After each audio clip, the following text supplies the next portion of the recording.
On va essayer maintenant de joindre Yacine parce qu'on va parler maintenant de la CAN, des éliminatoires à la CAN 2019, avec donc le débrief des principaux matchs qui se sont déroulés ce week-end et notamment la défaite des Comores 1-0 en terre marocaine. Et donc on aura Yacine là dans quelques instants. Momo, toi qui as regardé le match, qu'est-ce que t'as... Du coin de l'œil, qu'est-ce que t'en as pensé globalement? Franchement, j'ai été surpris par le niveau des Comores, honnêtement. Parce que je dois le reconnaître, je me fous pas mal de la gueule des joueurs comoriens ces dernières années. On le sait, ceux qui nous suivent. Non, je m'en cache pas. Ouais. Mais là, honnêtement, sur ce match-là, sur certaines sorties de balles, sur certaines combinaisons, j'ai été agréablement surpris par la qualité de jeu des joueurs comoriens. Bon, après, il vous manque ce manque d'expérience au plus haut niveau qui pourrait faire basculer certaines rencontres. Je pense notamment à Selemani et les deux occasions de but franches qu'il a eu et qu'il n'a pas su concrétiser. Mais à part ça, franchement, c'est une défaite. Bon, même si les Marocains ont dominé sur l'ensemble de la rencontre, faut être honnête à ce propos. Mais il y a des regrets à avoir côté comorien, malgré tout, vu le scénario du match. Tu veux dire qu'on a vu la patte d'Amir Abdou? La patte d'Amir Abdou sur les sorties de balles. Oui, quand même, c'est lui qui fait travailler ça. Oui, c'est vrai. Bon, on a Yacine au téléphone justement pour évoquer cette rencontre entre le Maroc et les Comores. Salut Yacine. Salut les amis, salut à tous. Comment tu vas? Très bien. Très bien. Commencez pas à rigoler. Ça te fait oublier United. C'est ça, absolument une belle victoire à la United, dégueulasse pendant tout le match et une victoire au bout qui fait du bien au moral, mais félicitations, comme je te l'avais déjà dit en off, Nassardine. Félicitations à l'équipe des Comores quand même qui a été vraiment très très difficile à contourner et qui est dans la continuité du match qu'elle a réalisé déjà contre le Cameroun le mois dernier. À part leur faux pas face au Malawi, ce qui leur gage quand même leur unique chance de se qualifier, c'est-à-dire d'avoir pris les 6 points face au Malawi. Le parcours des Comores n'est en tout cas pour l'instant pas celui qu'on présageait avant les 2 matchs face au Cameroun et face au Maroc. C'est-à-dire une défaite face au Cameroun et une correction à domicile face au Maroc. Non, mais ce qu'on présageait avant, c'est-à-dire qu'ils prennent, on le disait avant le match face au Maroc que normalement ils devaient gagner 2-3-0 facilement les Marocains. Vous avez prédit 3-0 pour le Maroc. Comme quoi. Moi j'avais dit pareil que moi-même, minimum 3 buts d'écart. Mais nos amis marocains aussi ont semble-t-il pris de haut cette équipe comorienne. Ça, c'est une généralité que tu dis, ça vient pas de tout le monde. Moi, j'étais dans la logique d'une victoire comme celle qui s'est déroulée, une victoire difficile, parce que j'avais déjà regardé le match des Comores contre le Cameroun le mois dernier. Même si c'était aux Comores, même si c'était donc une autre perspective du match avec une pelouse synthétique et le soutien populaire, j'ai vu une équipe des Comores qui était bien regroupée, très intelligent sur les phases défensives, qui quadrillent très très bien leur moitié de terrain et qui a fait déjouer le Maroc. Mais après, le Maroc également a souligné, c'est le fait que là ils ont vraiment dénaturé leur jeu, mais complètement, en abusant dans le jeu long, en abusant également dans la multiplication des touches de balle par les joueurs offensifs.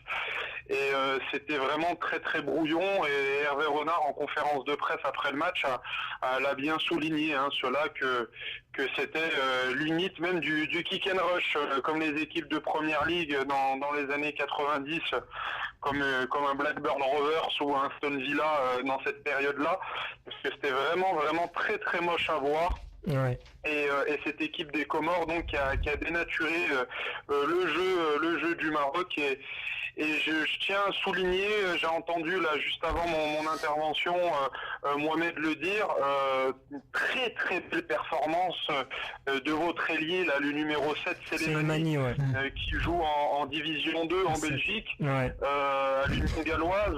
Franchement, s'il continue comme ça à se montrer dans les matchs avec sa sélection nationale en éliminatoire, donc zone Afrique, que ce soit pour la CAN ou pour la prochaine Coupe du Monde dans les éliminatoires, il peut vraiment mériter mieux parce que j'ai beaucoup aimé son jeu et le fait qu'il a vraiment été déroutant sur son couloir.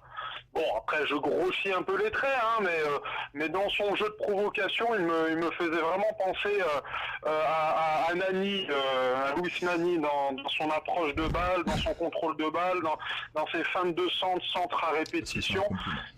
En tout cas, force à lui et j'espère qu'il aura une meilleure carrière en club d'ici les prochains mois ou les prochaines saisons. Ouais, c'est les manies que j'ai suivi, enfin que je suis depuis quelques temps. J'ai été surpris quand même de son transfert parce qu'il a été récemment transféré en D2 belge.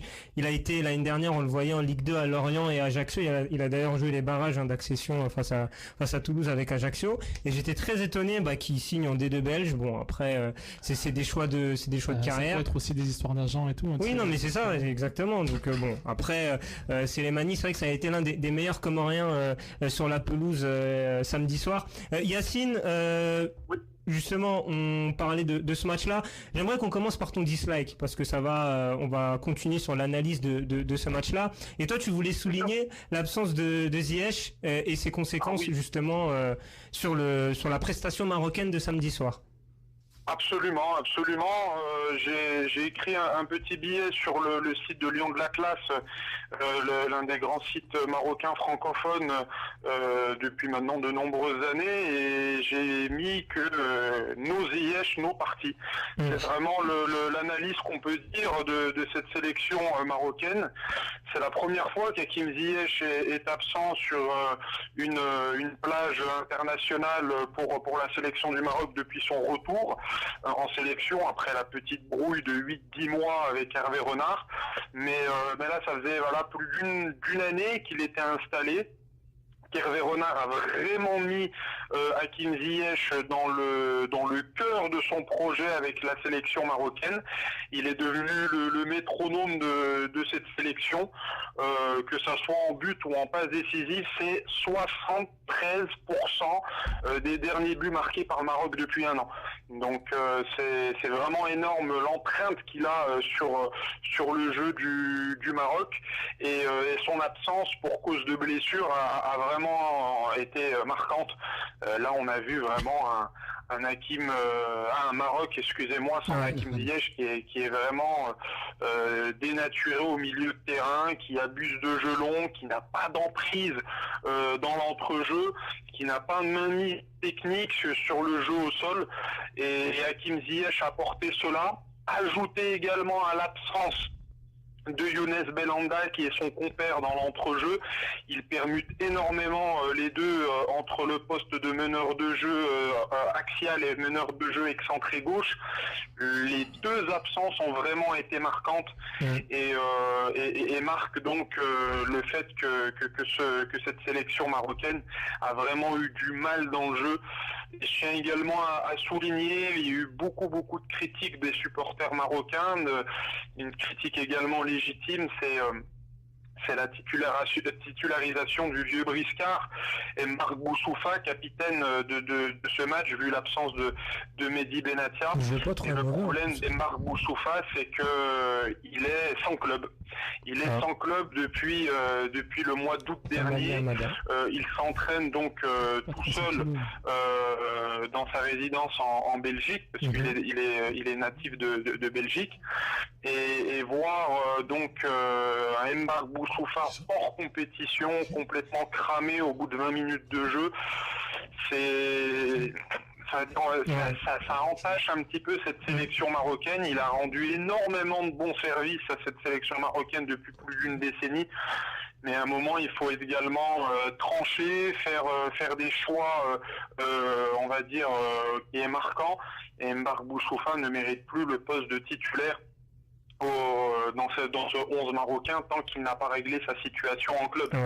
Donc à voir dans ces prochaines semaines, et je pense déjà même que dès demain, lors du match retour aux Comores, je ne pense pas que Marc Boussoufa soit titulaire, et c'est une bonne chose pour le 11 marocain. C'est vrai que moi personnellement, concernant Boussoufa, c'est que Je l'ai pas trouvé si mauvais que ça, moi personnellement. Après, c'est vrai que sa situation, le fait qu'il soit sans club, bah, ça a joué sur sa performance tout au long de la rencontre. Après, sur ce que tu disais sur Ziyech, je te rejoins assez parce que ça manquait de liant justement au milieu de terrain côté marocain, ça manquait de créativité, notamment en première mi-temps où j'ai trouvé les Marocains un peu sans solution. C'est vrai que ça s'est un peu ouvert en deuxième mi-temps, mais en première mi-temps, Ouais. j'ai trouvé des Marocains qui peinaient à trouver les attaquants et j'ai trouvé voilà des Marocains un peu sans inspiration, et je voyais beaucoup Hervé Renard aussi crier sur ses joueurs. Il était très agacé et c'est vrai qu'ils avaient un peu du mal, notamment en première période. Bon, c'est vrai que les Comoriens avaient mis aussi un bloc très très bas, hein, faut pas se mentir, hein. Ils avaient joué vraiment très très bas, notamment en première mi-temps, parce que je trouve quand même qu'en deuxième mi-temps c'était un peu plus agréable à regarder, mais c'est vrai qu'en première mi-temps tu avais une équipe comorienne très très basse et les Marocains qui avaient un peu du mal. Yacine, on va rebondir sur ton like, donc c'est un peu hors terrain, mais c'est ce qu'a fait la fédération marocaine pour les supporters comoriens. Absolument, la Fédération royale marocaine de football a offert 1000 places gratuites aux Comoriens, aux résidents comoriens qui résident donc sur le territoire marocain. Il y a une importante communauté comorienne au Maroc depuis de nombreuses décennies, parce qu'il y a énormément d'accords entre les deux pays pour tout ce qui est les études supérieures. En fait, il y a donc un pont d'enseignement supérieur entre les deux pays. Beaucoup de Comoriens, de cadres comoriens viennent étudier dans l'enseignement supérieur marocain pour ensuite repartir au pays avec des diplômes. Et le Maroc a voulu avoir de nombreux Comoriens au stade Mohamed V de Casablanca, et ils ont fait carton plein, 1000 personnes, 1000 places, c'est pas rien. On les a entendus chanter, on les a entendus également vibrer lors des occasions comoriennes, des occasions franches comoriennes qui ont été quand même nombreuses durant cette rencontre. Et c'est une belle marque d'amitié entre les deux pays, et qui est également dans la logique de l'africanité, de la politique africaine du Maroc depuis de nombreuses années. Et voilà, ça montre de belles choses. Mon ami Mohamed également doit savoir également cette amitié qu'il y a avec le Sénégal, et c'est donc c'est une logique qui est très très plaisante à voir, et j'étais vraiment content de voir cette action de la Fédération royale pour que les supporters comoriens également puissent suivre et soutenir leur équipe nationale. Ouais, c'est vrai que c'est une très très belle initiative. Il y a une grosse communauté comorienne au Maroc, et c'est vrai que ce qu'a fait la Fédé est un très très très très beau geste de la part du pays. Yacine, tu le vois comment le match retour dès demain à Mitsami-Ouli? Absolument, c'est demain à 14h heure française au stade de Mohamed Cheikh, si je me trompe pas, c'est bien ça. Ouais. Parce que j'avais vu le match, comme je vous ai dit, le mois dernier contre le Cameroun. Ouais. Ça va être une autre approche, comme l'a dit Hervé Renard en conférence de presse. C'est une pelouse en synthétique. C'est un petit stade, un stade de 2000 places qui va être plein à craquer. Il va y avoir également l'esprit de revanche des Comoriens suite au match de samedi qui a été remporté de manière vraiment très étriquée par le Maroc. Donc ça va donner un match avec un gros rythme, beaucoup je pense d'impact physique également. Ça va être très très intéressant à voir, et je pense que le match sera dans une continuité du match de samedi. Ça veut dire très très impactant au poste de l'entrejeu sur le plan physique, et voilà, je pense que ça va être un match plaisant à voir. Bon, après l'heure est un petit peu particulière, 14h pour nous en France, ça va être bizarre de voir un match éliminatoire aussitôt, mais c'est à voir, et ça va être un match à suivre, et qui permet peut-être au Maroc de quasiment valider son ticket pour la CAN 2019 l'année prochaine au Cameroun. Surtout que le mois prochain, lors de la prochaine fenêtre internationale, le Maroc accueillera le Cameroun pour une grande revanche. Après la seule défaite d'Hervé Renard dans les éliminatoires, ça soit Coupe du Monde ou Jeune Afrique, pour l'instant il n'a qu'une seule défaite en match officiel d'éliminatoire. Et cette revanche donc contre le Cameroun le mois prochain va être intéressant à voir. Mais avant, il faut composter le billet pour cette CAN et il va falloir gagner demain. Pour information, il y a eu Yacine Bounou, le gardien évoluant en Liga titulaire de Gérone, qui était titulaire donc ce samedi face aux Comores, mais Hervé Renard a décidé avant même ce match, il l'a déclaré en conférence de presse, et qu'il y aura une permutation au poste de gardien, car Mounir, le gardien de la Coupe du Monde au Maroc, pour le Maroc, durant la Coupe du Monde, jouera demain. Voilà, il y a une idée d'essayer les deux, parce que le fait que Mounir évolue en division 2 espagnole à Malaga et que Yacine Bounou est titulaire maintenant indiscutable en Liga, a un petit peu, on va dire, bousculé cette hiérarchie. Et Hervé Renard va hésiter jusqu'à l'aube de la CAN 2019 l'année prochaine pour voir qui sera au poste de titulaire à ce poste de gardien. Et puis en espérant également voir une autre animation dans l'entrejeu avec, comme je vous ai dit, un Mbarbou Soufa qui sera normalement reposé et un Faisal Fajr qui peut-être pourra évoluer un petit peu plus au-dessus du terrain, au poste peut-être de numéro 10, comme il évolue à Caen.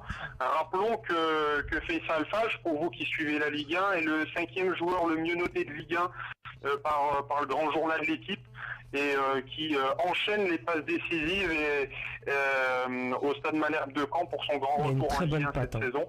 Donc il sera intéressant également à voir. Voilà les amis. Ça va être un match intéressant à voir, en tout cas le match retour entre les Comores et le Maroc, donc demain 14h, pour voir si le Maroc en cas de victoire ferait, comme tu l'as dit Yacine, un très très grand pas pour la qualification pour la prochaine CAN qui se déroulera au Cameroun en juin prochain. Merci Yacine d'avoir interagi comme toujours sur les antennes d'MNG Radio, et on te retrouve la semaine prochaine pour parler Première Ligue, le quotidien. Bien sûr. Là, ça va être un choc avec Manchester-Chelsea qui se profile ce week-end. Ça va être un gros choc très intéressant à voir, et ça sera à Stamford Bridge. On va suivre tout ça avec toi Yacine. Passe une excellente soirée en tout cas, et à bientôt sur nos ondes. Ciao Yacine. Merci les amis, merci, bonne émission et vive l'Afrique. Vive l'Afrique. Salut Yacine.